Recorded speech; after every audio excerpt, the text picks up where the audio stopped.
morning, and we're ready to begin our first panel of the day, Future of Business Education. Our moderator is Des Dearlove, who's a co-founder of T50, and I'll turn the table over to Des.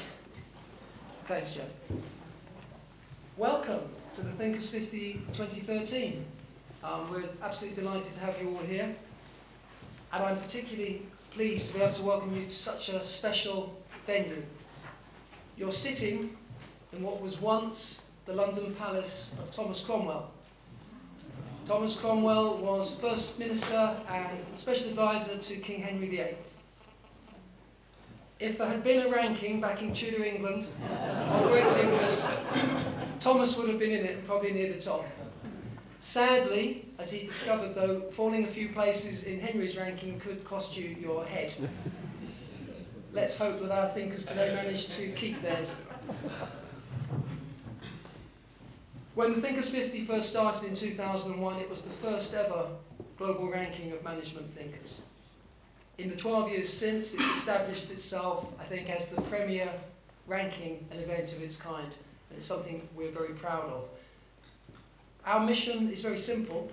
It's to scan, rank, and share the very best thinking globally.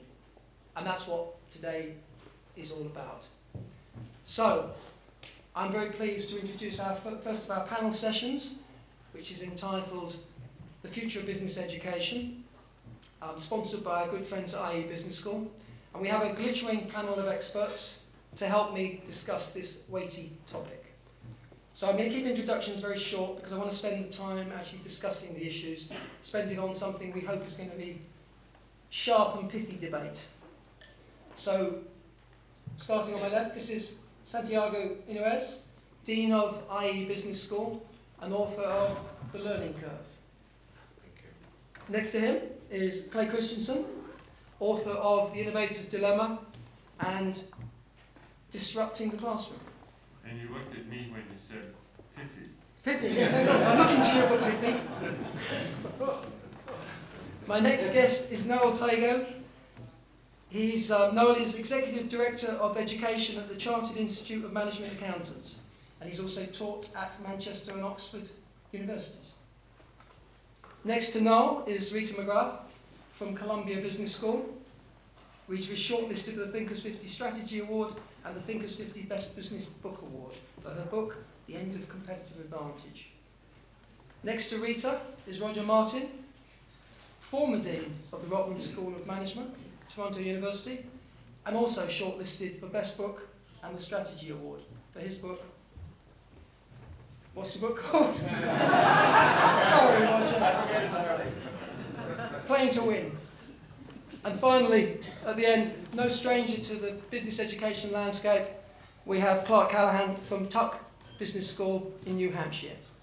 So that's your panellists. I'm going to ask each of them, as we go down the row, to state their position and tell us what's on their mind. But I should say, just because it will crop up very quickly, is in this country we have a tradition on the 11th day of the 11th month, at the 11th hour, that we remember the people who died in both World Wars. So we're going to respect that. So at 11 o'clock we will have 2 minutes silence. Okay, it can seem a long time, but we think it's the right thing to do. So Santiago, you're a dean of one of the world's leading business schools. What keeps you awake at night? Well, probably attracting talent. That's the main challenge for most of the deans in terms of attracting the best possible students as well as the best possible faculty. But anyway, I guess that many of the panelists will agree on many of the challenges that are affecting business schools today. Challenges coming from demography, for example, which means that probably the fastest growing segment in business education in the future will be the senior population. So it's not just educating the young managers, but actually how we keep the entrepreneurial birth in the elderly, how in this world of extended retirement and older population, we can actually instill the same managerial skills and develop the talent at those senior ages. Then how we keep business education a true transformational experience. I know that this word has been abused a lot, transformational experience, but I guess we have to recover the mission of business schools and revisit the main purpose of changing the behavior, not just transmitting the knowledge, but actually developing and nurturing those virtues in our students.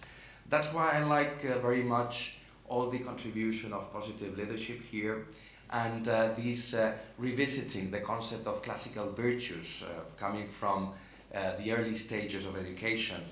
And then if I may just drop two major challenges as well. Another major mission for business schools in the future will be how to identify and nurture different forms of intelligence.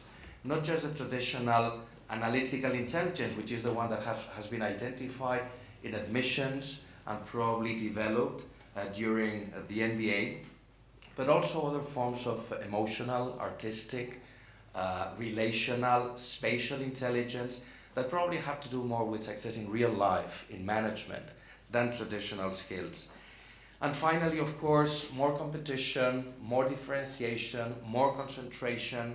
I guess that business schools in Europe, very much respecting what the leading American business schools do, are contributing also to the new environment of business education through mergers, through concentration processes, being very closely connected with the business world, with consultants. Anyway, this is my first contribution to your question. Thank you, Santiago. Clay, as the originator of the disruptive innovation theory, what does your theory say about the future of business education? How does it apply to this sector? We should be very worried. I gave a talk in 1999, about 6 months after I got tenure, fortunately, in Washington, where I described what I thought would happen to business schools, that we would be disrupted. And the next day, one of the big national newspapers had Clay on the front cover, actually, predicting that his demise, the demise of its employer. And the dean brought me in. But I think it's a big deal. There's a class of industries where disruption doesn't happen, like hotels, it doesn't happen.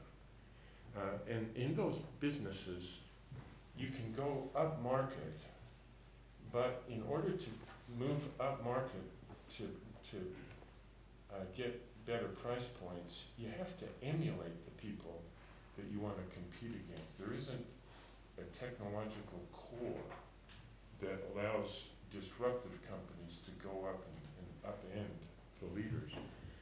And historically, universities have not had a technical core. So if you want to compete against MIT to become a world-renowned research university, you actually have to emulate MIT's business model. You can't disrupt them.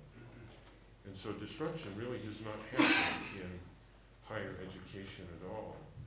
But now online learning provides this technological core that enables something in the future, something that hasn't happened in the past. And I think the online learning is a technology which in itself is not sustaining or disruptive, but the channel or the distribution channel that it chooses into the market is what determines its disruptiveness. And I think that it's the advent of online learning and the propensity of more and more companies to pull in teaching of managers and pull that in rather than outsourcing it. The two together, I think, make disruption a big issue in our world today. Okay, thanks. Noel, I know your organisation is in the professional development business as well. You're an alternative sort of business education provider. Are the graduates that business schools are turning out, are they the leaders that we want? Are they fit for purpose in the 21st century? I don't know whether to speak to my past, which is that of an academic, or to speak to my present, which is that of sitting in between academia and business. To some extent, they are. They've got inquiring minds. They've got the desire to do and the ability to do in most cases. What we know of is that very soon the kind of knowledge that they acquire from universities and business schools become obsolete simply because of the way in which things are changing in the world of business. But the thing that, from where I'm sitting, exercises my mind a lot, really, is the false dichotomy between rigor and relevance. So it is placed as rigor versus relevance. Rigor in terms of people researching and making sure that their research methodologies, etc., can bring out results that you can trust in, that are credible.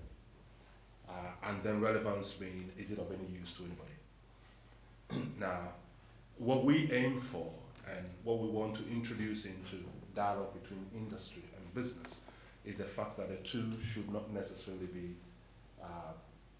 opposing to each other. There are tensions, but the tensions should be creatively managed.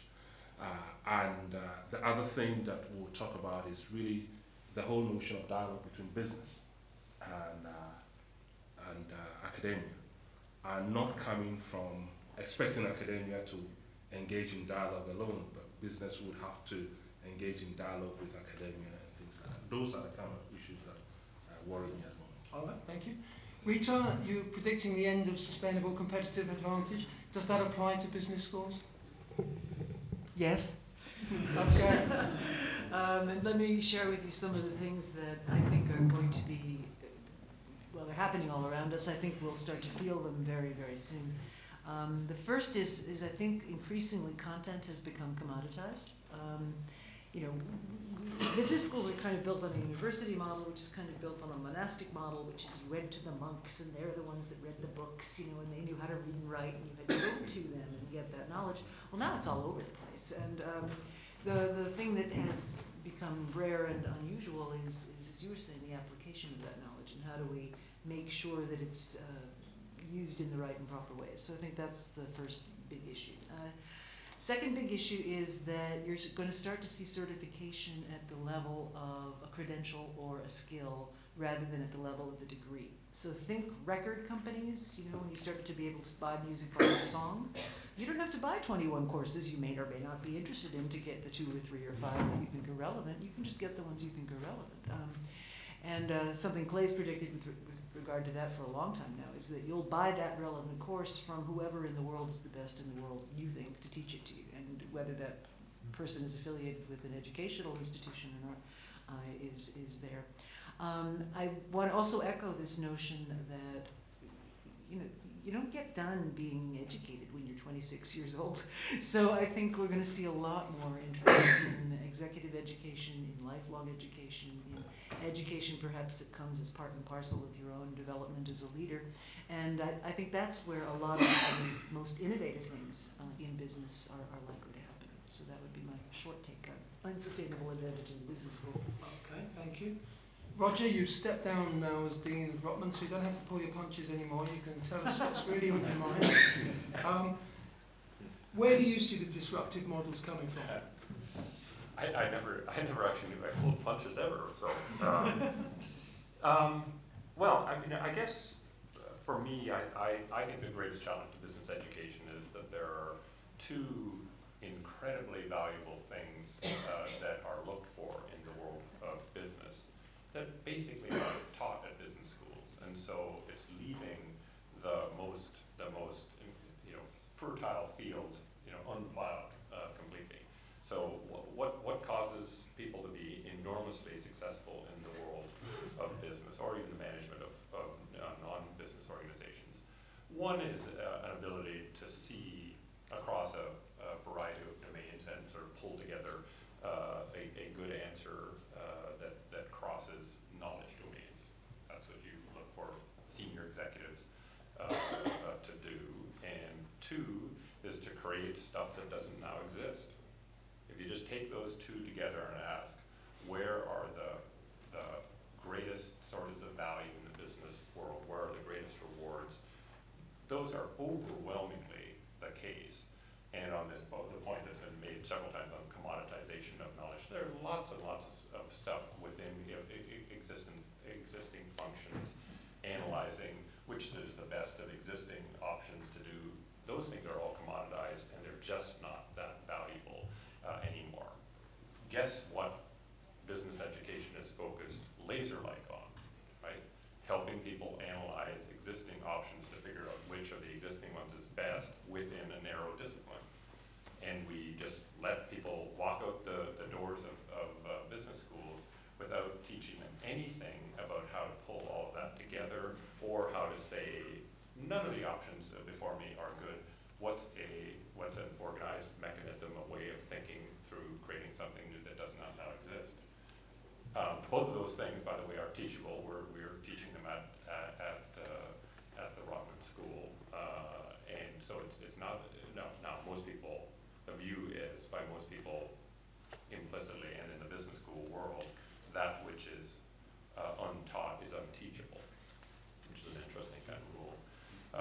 And because of that, I think business school is going to be disrupted by folks seeking to serve the absolutely greatest unmet needs, and they're just sitting there, and business education is mainly saying, but those are hard, and that's what gets an industry into trouble.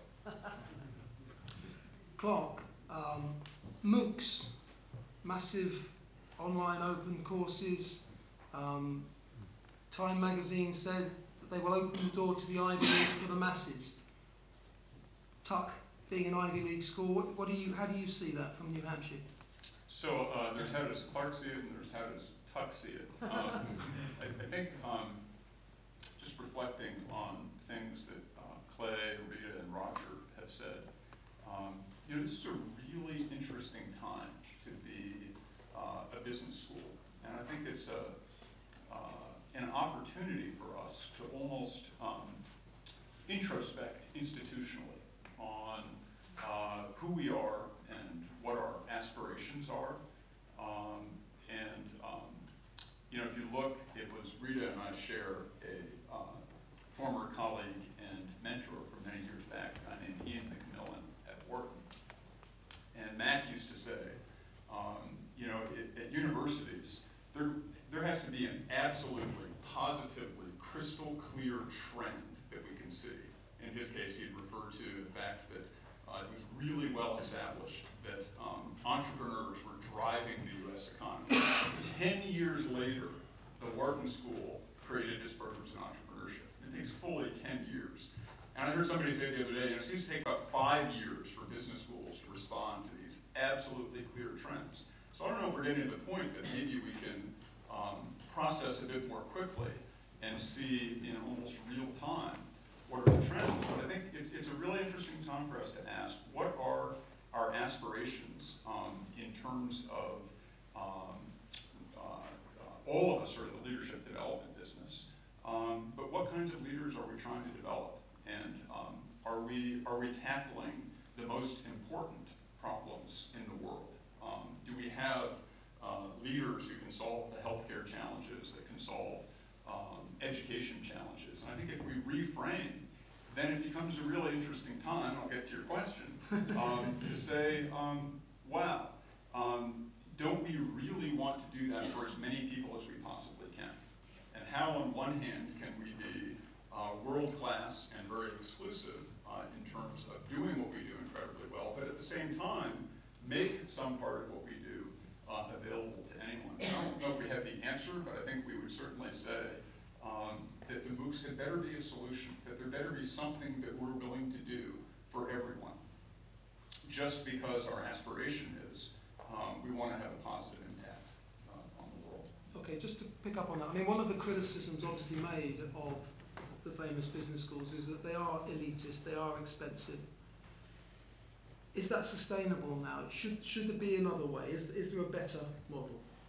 Is it defensible to simply be part of an elitist institution like that? Santiago? Well, I guess I would distinguish here between access to knowledge, universal access to knowledge, which is provided by the MOOCs, and then true education, which is something probably provided on a one-on-one basis. So here, I'm afraid that MOOCs don't actually satisfy that sort of educational experience. No? And of course, MOOCs are providing education with lots of opportunities in terms of not just this huge, infinite access to knowledge. There we need editing, probably. We need people that can actually pack the different content. Also providing access to social networks and spreading, knowledge in terms of, for example, changing also the way research is generated and distributed. And here we should talk about the MOORs, the massive online open research. But unfortunately, still, and changes in academia happen very slowly. We have been discussing about this for a long time. But anyway, I guess that probably education, top education, is still very much an elitist sort of idea. Of course, through MOOCs, we can have access to many different candidates. We can reach the most talented, for example, applicants from India. We may provide them with scholarships, but still, and this is the way most social institutions are developed and constructed, elitism is actually one of the features of top education. Okay, thank you.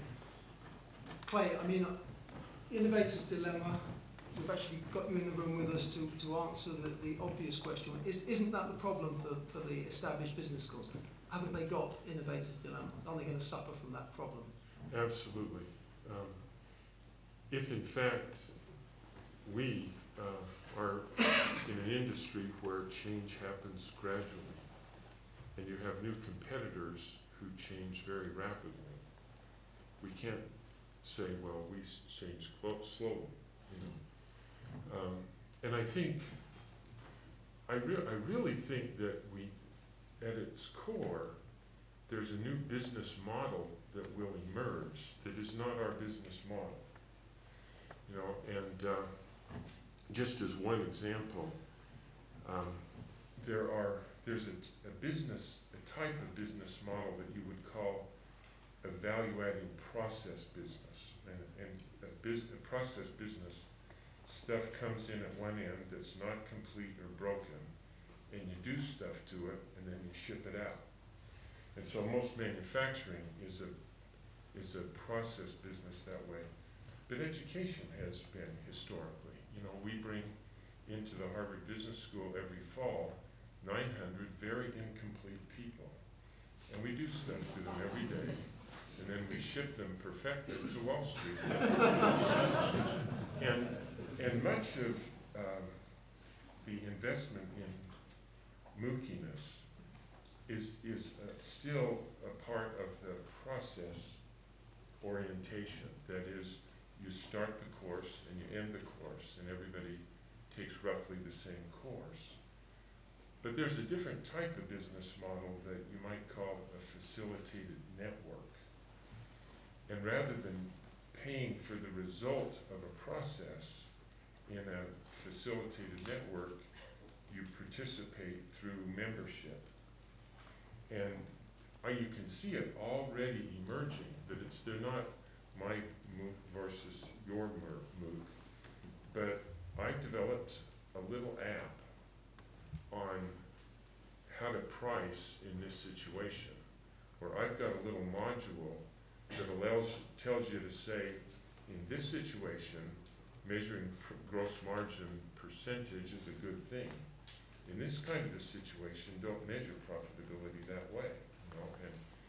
And so these little insights and apps and modules are in this soup. And then I can just go in and take this one and this one and that one and that one and custom configure what this particular student needs. And if in fact the venue in which management is taught will migrate from our current model into on-the-job learning, the ability to custom configure is actually a big deal. And that is kind of a business model that's coalescing out there that is very different than our current model. And is that something that Harvard's set up to deal with? I mean, how does this affect your own school? Well, darn it, we're very aware of it, and the propensity of every company, including us, is when you have a new model, your propensity is, oh, this is a new deal. We need to invest in it. And then the process of allocating resources to that causes you to conform it so that it fits your business model. And that's what I worry that we're doing, is we will take the new technology and then deploy it in our business model to provide an HBS, an MBA from HBS to be even better than it is. Totally irrelevant to the fact that there's a new model going up. It's going to kill us. It's 11 o'clock, so we're going to do 2 minutes silence now.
Thank you. To break the silence, to come back to the subject we're talking about, Noel, what is your organisation doing to prepare for this brave new world?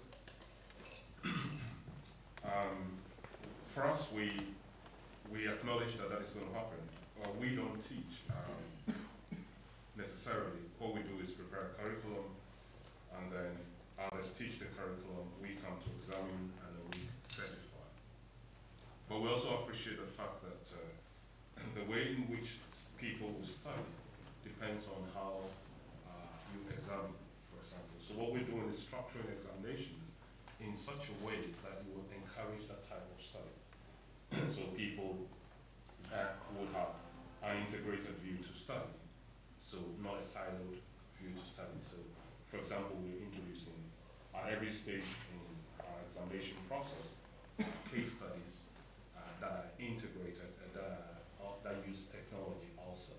So our students are forced to think not only in terms of accounting, because we are mainly an accounting body, not only in terms of accounting by effect of accounting on the structures of organization, effect of the structuring of organizations, on accounting, etc., and things like that. So that's one. Two also is to provide the space for our members and students to interact in the form of the kind of facilitator network that you're talking about. We see ourselves as the moods, etc., and things like that, as commoditizing therefore knowledge almost becoming, if it's left of itself, a zero margin activity, knowledge delivery.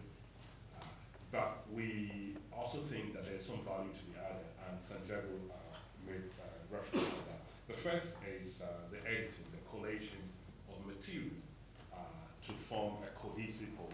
The second is to do a quality check on there.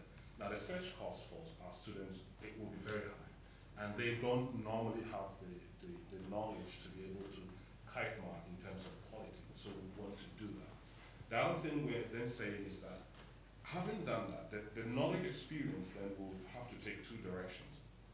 If we take the view that if knowledge is commoditized, credentialing, or the award of credentials will become very important, then we want people to be able to pass examinations in order to get the kind of credentials that will signal to third parties that they have the knowledge and competencies that are required.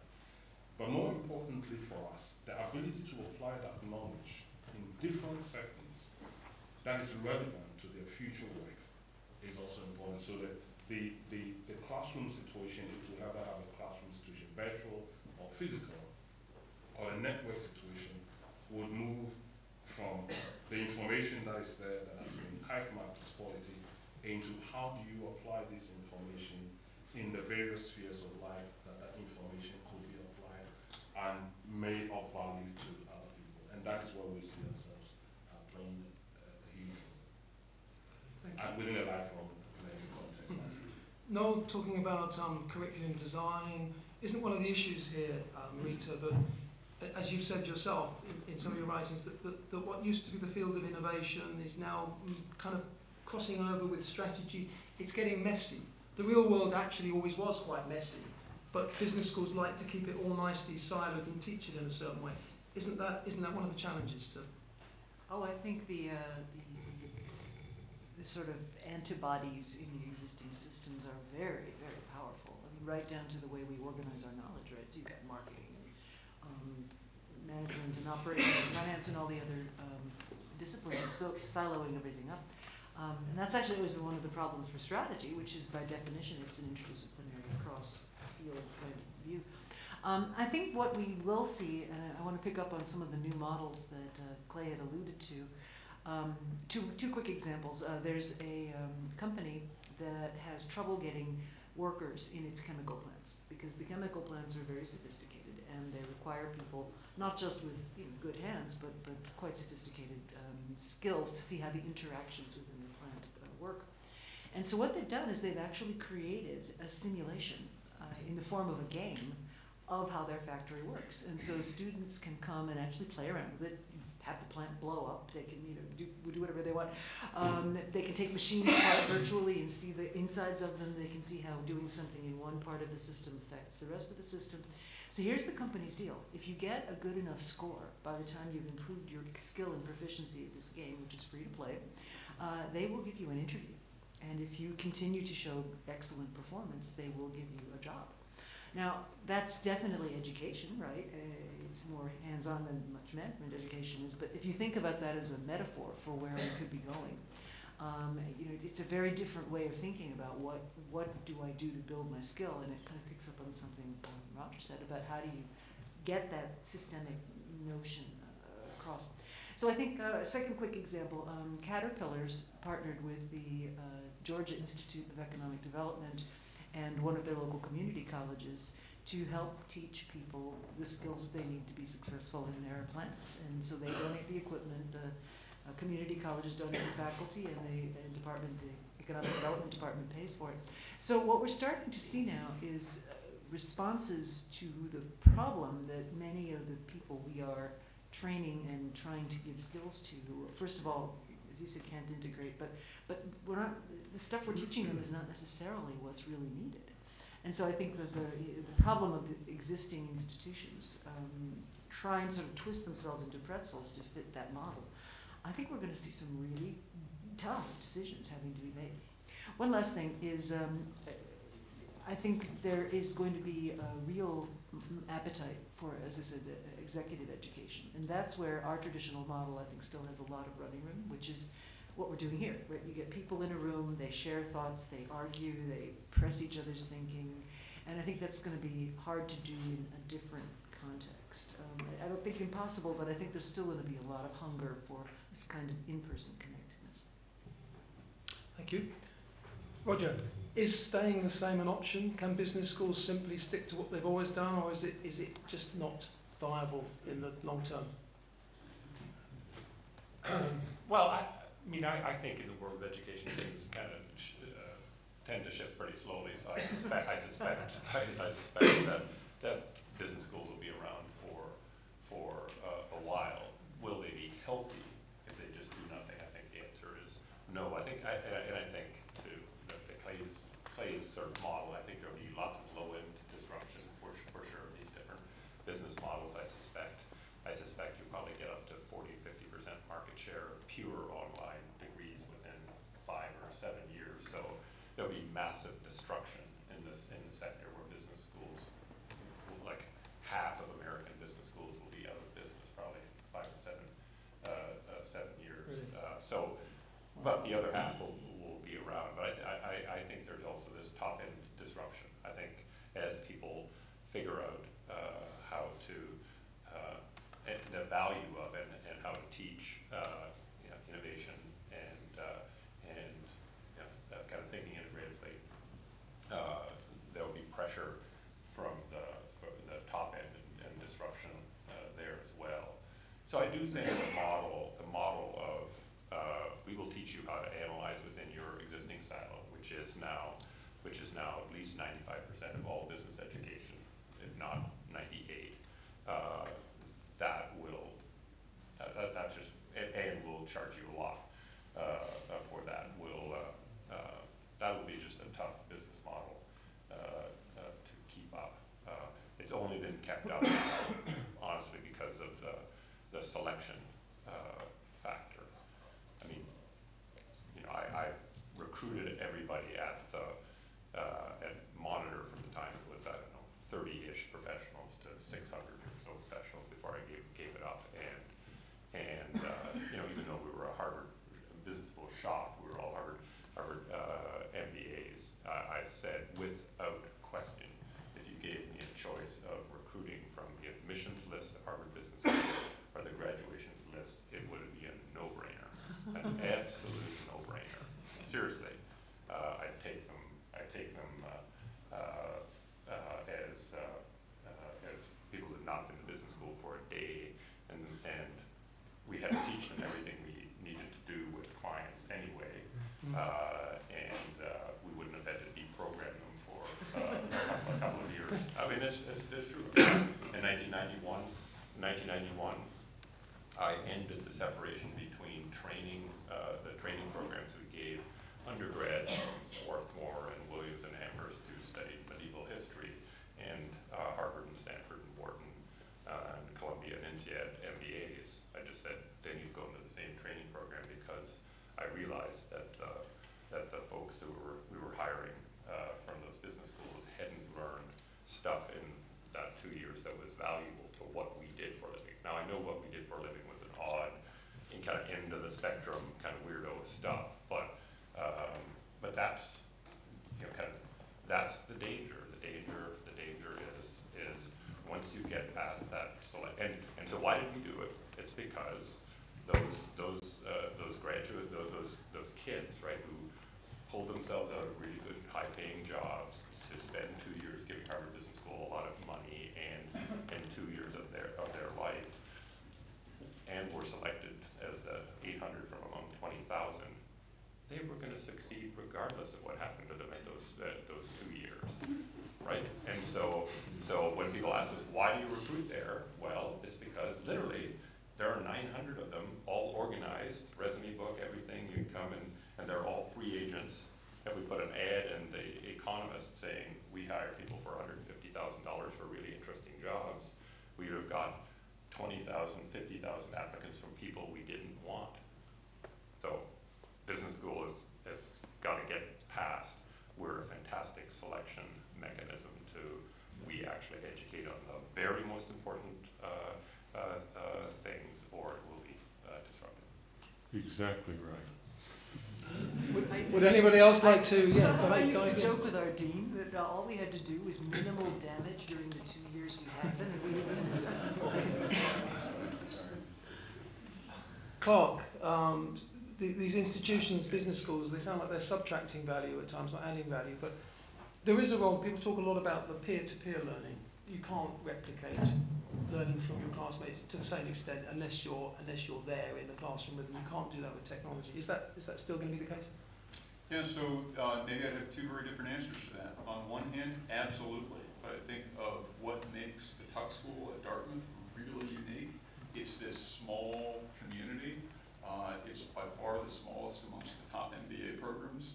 We bring them to this quintessential New England village, and you study, you come to Tuck and you study with these people. You have kids, they will be in school with your faculty, you socialize with them, and that does create an environment where we think we shape a leader, on one hand. On the other hand, what can we do? So we set out a couple of years ago in partnership with the Dartmouth Medical School and with a health policy think tank at Dartmouth to create a program which would be much more virtual than it is live. It would still have, it's blended, it would have several weeks in total in an 18-month degree. But in order to get, this wasn't about how many people we can touch. This was, how do we get leaders of large healthcare systems and institutions, how do we get them together? We can't bring them to Hanover, New Hampshire in an executive degree format. So we need to do a large part of this virtually. We've managed to replicate a lot, but you still have 4 weeks that are live. I think the jury's out on, is this as effective? Is it more effective? But I think it'll get really interesting. That's still doing exactly what others are suggesting. That's still framing the challenge around the sort of the core of what we know. It's not saying, if we want to create the next generation of healthcare leaders or the next generation of educators, and we believe, and I think there's good reason to believe, that business schools have frameworks and ways of thinking and creating mindsets that would be very valuable to those leaders. If that's what we want to do, then how could we do that for a much larger number of people, and how would we create the curriculum so that it's more powerful online? Frankly, I think more than any other school right now, what I saw Wharton put out with a new strategy offering comes closest to saying, here's what we think makes this program unique as an online offering, where we're going to do things that we need you to do in terms of how the learning is chunked, in terms of how you have an opportunity to go practice something, come back online, get quick coaching. And I don't think we think that way naturally. Yeah. Can I just, what worries me about the thinking that you need face-to-face is two things. One is that all of us sitting here are not of the digital age. And kids, my kids, and other kids, for them, the virtual world is a reality. Well, it's more than that. When they're Exactly. even when they're in the room with you, they're not. In the room with you. Yeah, and that's it. And the world of work is becoming virtual, if you like. Several years ago, I headed a corporate finance unit of KPMG, and we worked across. We followed a timeline. There were people I worked with very closely that I almost became friends of mine, that I never saw, that I never met face to face with, but we worked together. Now, if you're training a leader who is going to lead within a virtual community and yet has no experience of forming relationships and negotiating for resources, etc., within a virtual world, then that person would have to come and relearn what he or she has learned within a face-to-face environment in a virtual environment.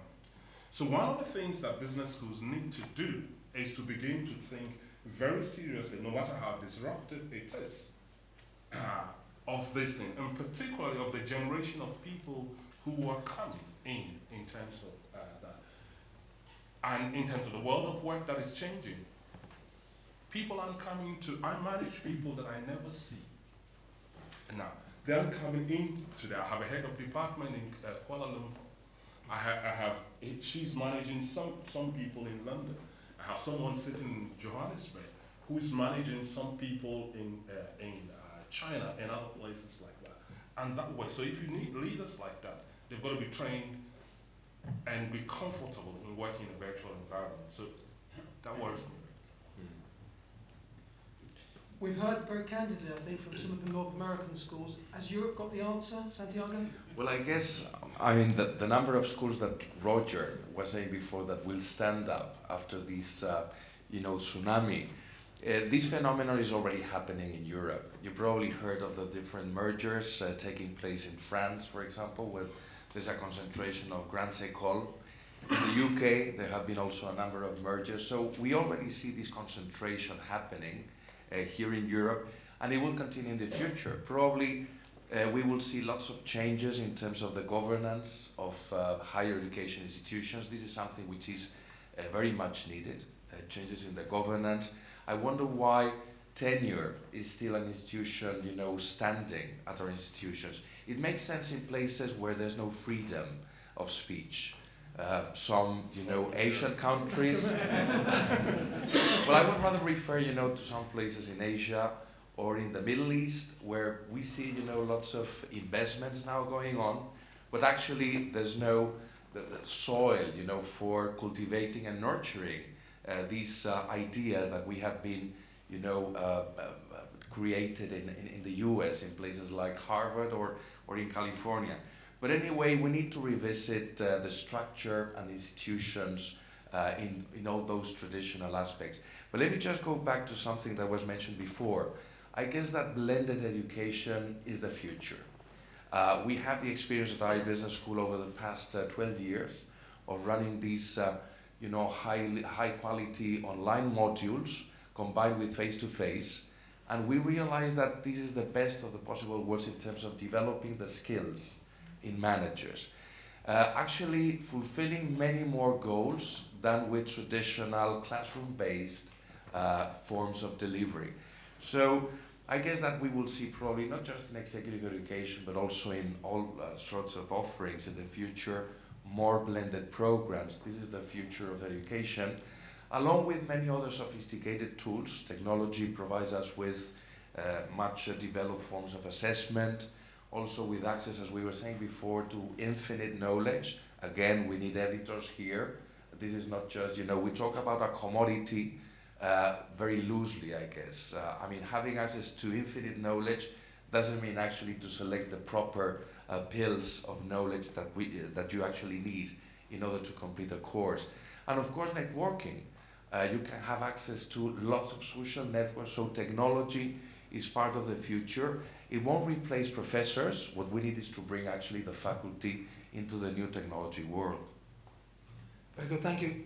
Let's take some questions. You must have lots of questions. I think the panel is just getting warmed up now.